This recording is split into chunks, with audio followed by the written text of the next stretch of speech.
Huy, Momon! Anong ginagawa mo?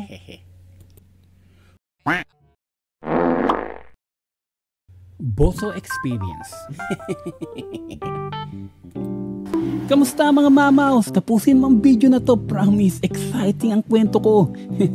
Then, pag nagustuhan mo, click mo na lang yung subscribe button and notification bell na rin para updated ka sa mga gagawin kong video. Walang pilitan mag-subscribe. Kung gusto mo lang naman.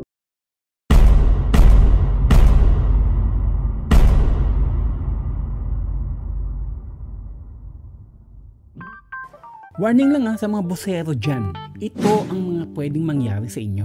Kaya hayaan nyo ikwento ko sa inyo ang mga nangyari sa aking kalokohan nung bata pa ako. Uy, bata, hindi maliit. Pag lumilit ako, ay. Sa mga girls dyan, pwedeng di kayo makarelate dito. Kaya girls are not allowed muna sa content natin ito. Pero if you're naughty enough at okay lang naman sa'yo at curious ka, sige panoorin mo. Huwag ka lang mag-unlike ha.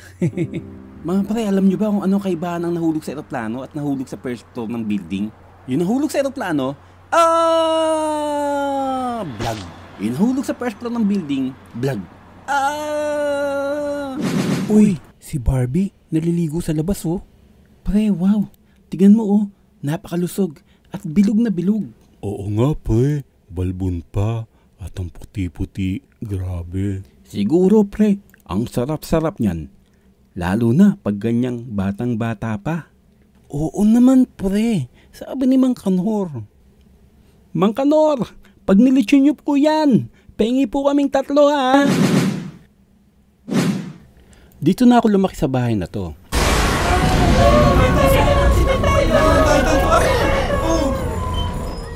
Ay, si Momon lang pala. Yawa.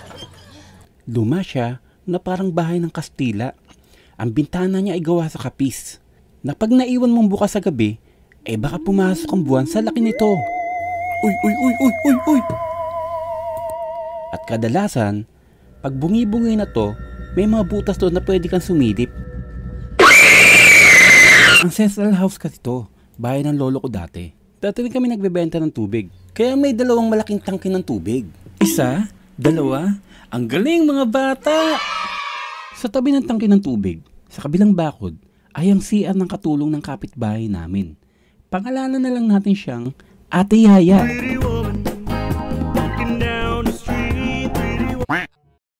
Maganda si Ate Yaya, sexy at maputi, pero di ko yun pansin.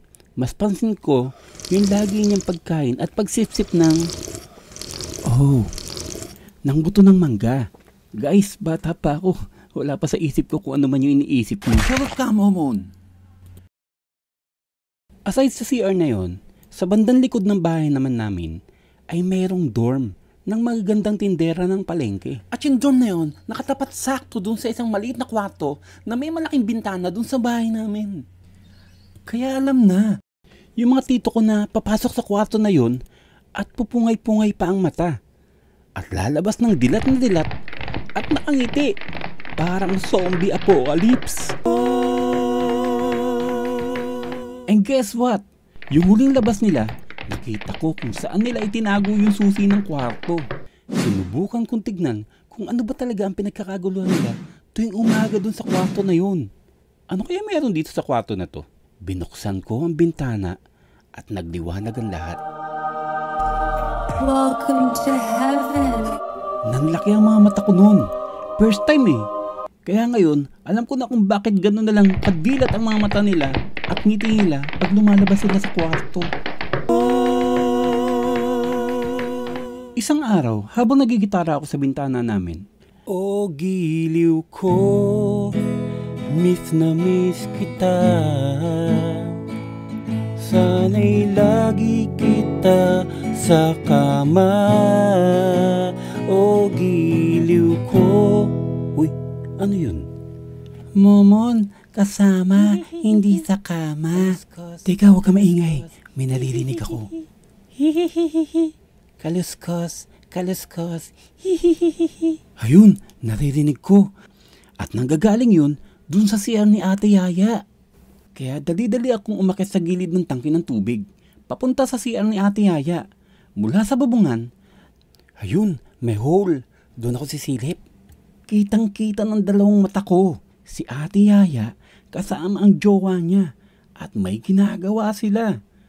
Sigurado ka, babe? Gagawin natin to? Baka mabuntis ako. Huwag ka mag-alala, babe. Pag nagkaanak tayo, yung nasa itaas na ang bahala magpalaki dun. Hoy, nambaboso lang ako. Ba't sa akin yung ibibigay responsibilidad ng anak nyo? Naku, babe, nagsalita ang nasa itaas. Hindi talaga ganun nangyari. Pero alam niyo na kung anong ginagawa nila doon.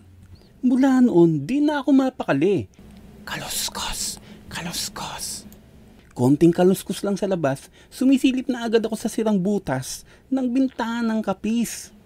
Kaya isang araw, habang nangungulangot ako, hulaan nyo kung saan ko pinahid yung kulangot ko. Sa subscribe button ba o sa notification bell? Comment nyo sa baba ha. Kung pinahid nyo din yung kulangot nyo sa subscribe button ko, you're so cute.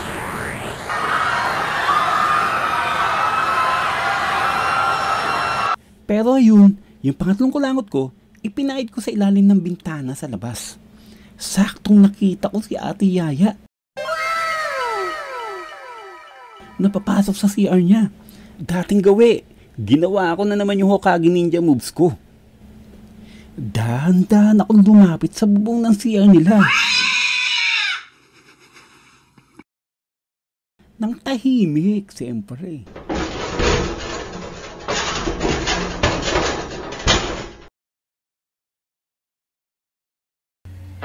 Diyos me, tangki lang, may alarm pa.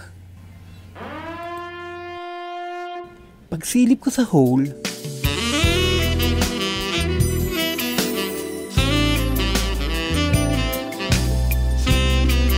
pagsilip ko ulit, nakatingin na si Ate Yaya sa akin at may hawak na walis tingting.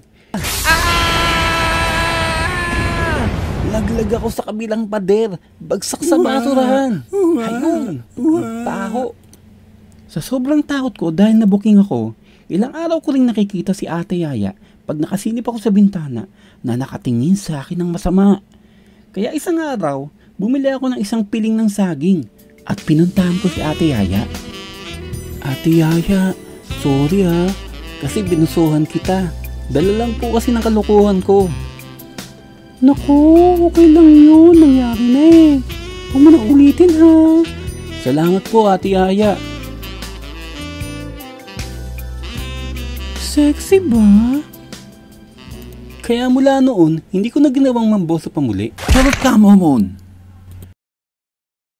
O paano yan? Kung agree ka at lalaking lalaki ka talaga, click mo na yung subscribe button at notification bell. Kayo, meron ba kayong boso experience? Pag nagustuhan nyo tong kwento kong to, gawin natin yung part 2. Madami pa kasi akong kwento about dito. Salamat sa panonood mga mamaw. Happy 60k na tayo! Woo!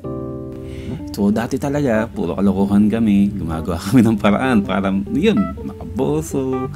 Minsan sa jeep or mga ganun. Pero alam nyo, hindi naman talaga dapat natin ginagawa yun. It's really bad, no? At saka kailangan we have to respect yung mga girls. Privacy nila yun eh, okay? So kailangan natin irespeto ang mga babae.